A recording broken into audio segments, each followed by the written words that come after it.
Hello everyone, welcome back to my channel. दोस्तों कैसे हैं आप सब? आई होप कि आप सब अच्छे होंगे। दोस्तों आज के इस वीडियो में हम लोग बात करेंगे एमपी वर्ग 2 चयन परीक्षा साइंस के लिए फिजिक्स की न्यूटन एवं बल एवं गति के संबंधित प्रश्नों को आज हम लोग डिस्कस करेंगे। दोस्तों ये जो क्वेश्चन है वो एनसीईआरटी से रिलेटेड है, तो एनसीईआरटी बेस्ड क्वेश्चन है, आज हम लोग कंप्लीट करने वाले हैं। तो चलिए दोस्तों अपने क्वेश्चन को स्टार्ट करते हैं। निम्नलिखित कथनों पर विचार कीजिए। दो पिंडों के बीच परस्पर बल सदैव समान और एक दिशा में होते हैं। दोस्तों समान एवं एक दिशा में बल नहीं लग सकते। ठीक है, दो पिंडों के बीच यानी कि एक पिंड ये है एक पिंड ये है, तो किसी भी दिशा में लग सकते हैं, जरूरी नहीं है कि एक ही दिशा में लगे। ठीक है, क्रिया तथा प्रतिक्रिया बल एक वस्तु पर कार्य करते हैं। दोस्तों क्रिया और प्रतिक्रिया बल सिर्फ एक वस्तु पर नहीं बल्कि सभी वस्तुओं पर कार्य कर सकते हैं। तो यहाँ पर पूछा है कि कौन से कथन सही है, केवल वन, केवल टू, केवल दोनों, इनमें से कोई नहीं। तो यहाँ पर डी ऑप्शन हमारा सही होगा, इनमें से कोई नहीं। ठीक है, चलिए यहाँ पे एक्सप्लेनेशन देख लेते हैं। दिए गए कथनों में से कोई भी कथन सही नहीं है, क्योंकि न्यूटन के गति के तृतीय नियम के अनुसार जब कोई वस्तु किसी दूसरी वस्तु पर बल लगाती है तब दूसरी वस्तु पहली वस्तु पर विपरीत दिशा में बल लगाती है। एक वस्तु द्वारा लगाया गया बल क्रिया तथा दूसरी वस्तु द्वारा लगाया गया बल प्रतिक्रिया बल कहते हैं। ठीक है, वहाँ पर बोला है कि समान दिशा में जबकि विपरीत दिशा में बल लगता है। चलिए बात करते हैं अगले की।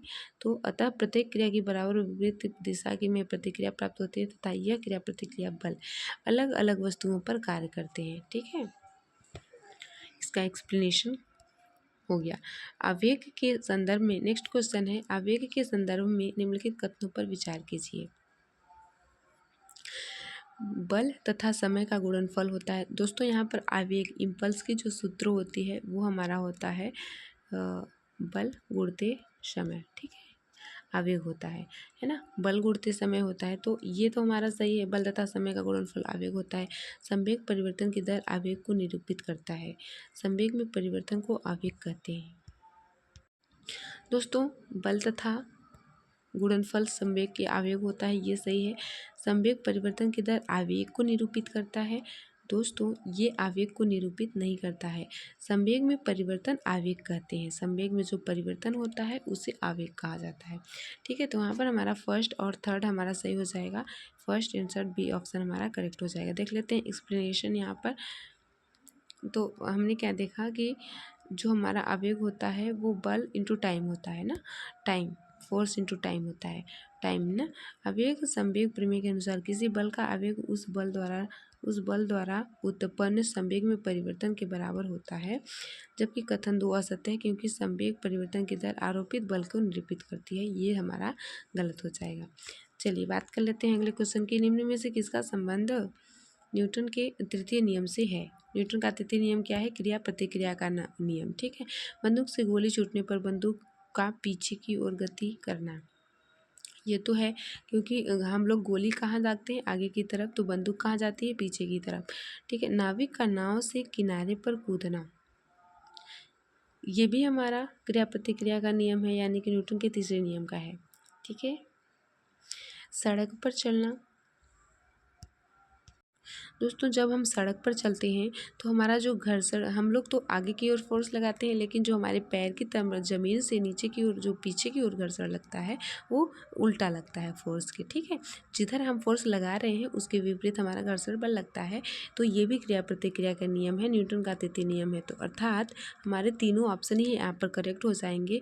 तीनों ऑप्शन हमारे सही हैं, क्योंकि तीनों ही न्यूटन के तृतीय नियम की व्याख्या कर रहे हैं। चलिए बात कर लेते हैं अगले क्वेश्चन की। निम्न कथन ए व कारण ए को पढ़िए और नीचे दिए गए कूट की सहायता से सही उत्तर का चयन कीजिए। कथन है, गोली बंदूक निकाय का कुल संवेग संरक्षित रहता है। गोली बंदूक निकाय का कुल संवेग संरक्षित रहता है। गोली का संवेग परिवर्तन बंदूक के संवेग परिवर्तन के बराबर होता है। तो दोस्तों यहाँ पर हमारा कथन और कारण दोनों ही सही हैं और दोनों ही एक दूसरे की एक्सप्लेनेशन कर रहे हैं। ठीक है, तो यहाँ पर हमारा फर्स्ट ऑप्शन कर सही हो जाएगा। ए और आर दोनों सही हैं तथा आर ए का सही स्पष्टीकरण है। चलिए बात कर लेते हैं अगले क्वेश्चन की। निम्नलिखित कथन व कारण आर को पढ़िए, नीचे दिए गए कुट की सहायता से सही उत्तर का चयन कीजिए। एक पूर्णतः घर्षणहीन पृष्ठ पर खड़ा एक व्यक्ति सीटी बजाने से स्वयं को गति में ला सकता है। कारण है यदि किसी तंत्र पर कोई बाह्य बल क्रियाशील नहीं है तो इसका संवेग परिवर्तित नहीं हो सकता। तो दोस्तों यहाँ पर हमारा कथन भी सही है और रीजन भी सही है। यहाँ पर ए और आर दोनों सही है तथा आर ए का सही स्पष्टीकरण है। फर्स्ट ऑप्शन करेक्ट हो जाएगा। देख लेते हैं यहाँ पर एक्सप्लेनेशन हम लोग। आर ए दोनों सही हैं तथा आर ए का सही स्पष्टीकरण है। पूर्णतः घर्षणहीन पृष्ठ पर खड़ा व्यक्ति सीटी बजाने से अपने को गति में ला सकता है। सीटी बजाने के लिए एक व्यक्ति एक दिशा में हवा छोड़ेगा जिसके परिणामस्वरूप विपरीत दिशा में वह गति करने लगेगा। यदि किसी तंत्र पर कोई बाह्य बल क्रियाशील नहीं है तो इसका संवेग परिवर्तित नहीं हो सकता। अतः यह संवेग संरक्षण का उल्लेख करता है जो कि पूर्णतः सही है। चलिए बात कर लेते हैं अगले क्वेश्चन की। यदि घर्षण न हो तो वस्तु जो गतिशील है वो अपनी दिशा को परिवर्तित करेगी, अपनी चाल को परिवर्तित करेगी, अपनी गति की अवस्था में रहेगी, अपनी गति की अवस्था को विरामावस्था में परिवर्तित करेगी। दोस्तों यहाँ पर यदि घर्षण नहीं होगा तो अपनी गति की अवस्था में रहेगी, यानी कि पीछे की ओर उसको घर्षण नहीं लगेगा। वो गति इधर कर रही है तो पीछे की ओर घर्षण नहीं लगेगा तो उसकी गति अवरुद्ध नहीं होगी, यानी कि वह गति अवस्था में ही रहेगी। यहाँ पर सी ऑप्शन हमारा सही हो जाएगा।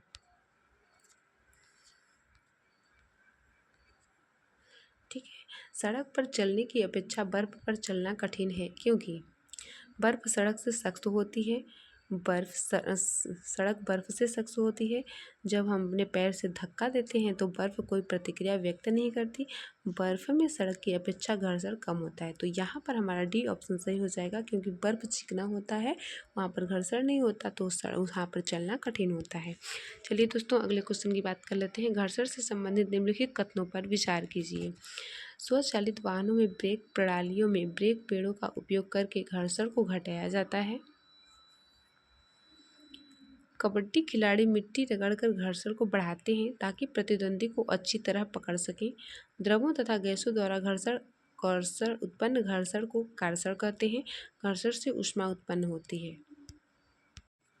तो दोस्तों स्वचालित वाहनों में ब्रेक प्रणालियों में ब्रेक पेड़ों को उपयोग करके घर्षण को घटाया जाता है, ऐसा नहीं किया जाता है। ठीक है। कबड्डी खिलाड़ी मिट्टी रगड़कर घर्षण को बढ़ाते हैं। जी हाँ, जो कबड्डी की खिलाड़ी होती हैं वो क्या करते हैं कि अपने हाथों में मिट्टी रगड़ते हैं क्योंकि वो घर्षण को बढ़ाते हैं जिससे कि अच्छी तरह से पकड़ लें। ठीक है। तो ये बात हमारी सही हो जाएगी। द्रवों तथा गैसों द्वारा उत्पन्न घर्षण को कर्षण कहा जाता है, ये बात भी हमारी सही है। ठीक है। घर्षण से ऊष्मा उत्पन्न होती है। हाँ दोस्तों, घर्षण से ऊष्मा उत्पन्न होती है क्योंकि जब हम दोनों हाथों को अपने आपस में रगड़ते हैं, उनमें घर्षण करवाते हैं तो हीट रिलीज होती है। तो यही बात कही गई है। तो यहाँ पर हमारा दूसरा, तीसरा और चौथा तीनों ही सही है। तो यहाँ पर कौन से कथन सत्य हैं? तो दूसरा, तीसरा और चौथा यहाँ पर बी ऑप्शन कवर कर रहा है। तो यहाँ पर बी ऑप्शन हमारा करेक्ट हो जाएगा। चलिए दोस्तों बात कर लेते हैं अगले क्वेश्चन की। निम्नलिखित कथनों पर विचार कीजिए। लोटनिंग घर्षण सर्पी घर्षण से अधिक होता है। सर्पी घर्षण स्थैतिक घर्षण से कम होता है। स्थैतिक घर्षण लोटनिंग घर्षण से कम होता है। बॉल बेयरिंग सर्पी घर्षण को लोटनिंग घर्षण में परिवर्तित कर देता है। ठीक है। तो यहाँ पर हमारा कौन सा सही है ये देखना है। तो दोस्तों यहाँ पर घर्षण से बारे में हम लोग जानते हैं कि जो लोटनिंग घर्षण होता है ना, जो लोटनिक घर्षण होता है वो सबसे ज़्यादा होता है। फिर सर्पी घर्षण ज़्यादा होता है ना, सर्पी घर्षण। इसके बाद कौन सा होता है? स्थैतिक घर्षण। सॉरी मैंने उल्टा बता दिया है ना। देखिए जो सबसे ज़्यादा होता है वो स्थैतिक घर्षण होता है। ठीक है। स्थैतिक घर्षण सबसे ज़्यादा, इसके बाद सर्पी घर्षण है ना, इसके बाद लोटनिक घर्षण। ठीक है। लोटनिक घर्षण सबसे कम होता है। तो यहाँ पर दिखा है कि लोटनिक घर्षण सर्पी घर्षण से अधिक होता है। तो यहाँ पर तो हमने देखा कि स्थैतिक घर्षण सर्पी घर्षण से है, ये गलत हो जाएगा। सर्पी घर्षण स्थैतिक घर्षण से कम होता है।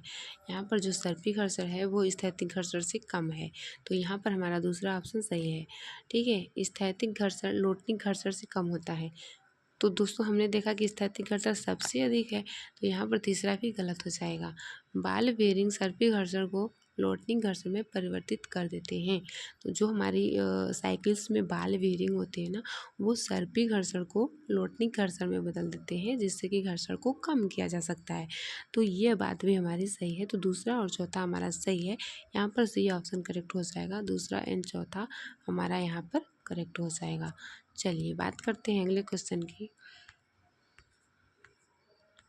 निम्नलिखित कथन पर तथा उसके निकाले गए निष्कर्ष पर विचार कीजिए तथा बताइए कि कौन सा निष्कर्ष सही है। ठीक है, कथन क्या है? भरी हुई गाड़ी को चलाने में उसे चलायमान रखने के लिए आवश्यक ताकत से अपेक्षाकृत अधिक ताकत से धक्का देना पड़ता है। भरी हुई गाड़ी को चलाने में, ठीक है,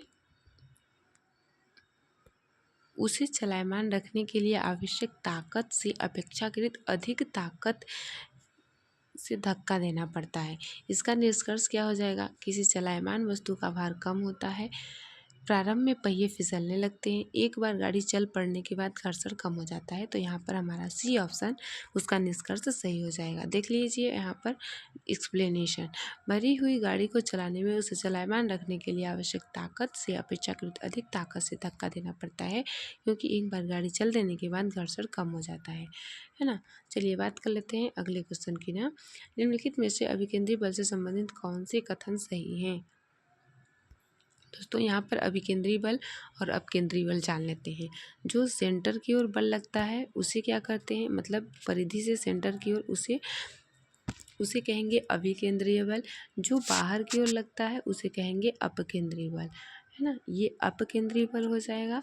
और जो अंदर की ओर लग रहा है उसे अभिकेंद्रीय बल कहेंगे।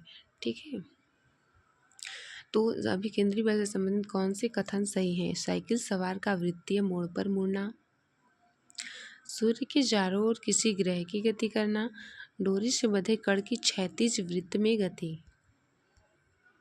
तो दोस्तों यहाँ पर हमारे तीनों ही ऑप्शन करेक्ट हैं, क्योंकि साइकिल सवार पर वित्तीय मोड़ पर मुड़ना, ऐसे करके वो मुड़ रहा है, तो कहीं ना कहीं ये अंदर की ओर लग रहा है, ये अभिकेंद्री बल से संबंधित है। सूर्य के चारों ओर किसी ग्रह का गति करना, ये भी वृत्तीय गति में भी अभिकेंद्रीय बल लगता है। ठीक है, केंद्र की ओर लगता है। डोरी से बंधे कण की क्षैतिज वृत्त में गति, अब एक डोरी लो बांध लिए, अब इसको हम लोग गोल गोल घुमा रहे हैं, तो इसमें भी कहीं ना कहीं अभिकेंद्रीय बल, सेंट्रीपिटल बल, अंदर की ओर बल लग रहा है, जिसे अभिकेंद्रीय बल कहते हैं। ठीक है, तो यहाँ पर तीनों ही ऑप्शन हमारे करेक्ट हो जाएंगे। यहाँ पर उपयुक्त सभी करेक्ट आंसर हो जाएगा। अभिकेंद्रीय बल के तीनों ही उदाहरण हो जाएंगे। चलिए दोस्तों बात कर लेते हैं अगले क्वेश्चन की। ठीक है फ्रेंड्स, अब इसके बाद हम लोग अगले टॉपिक पर डिस्कस करेंगे। तब तक के लिए धन्यवाद। वीडियो पसंद आए तो लाइक, सब्सक्राइब और शेयर करिएगा। धन्यवाद।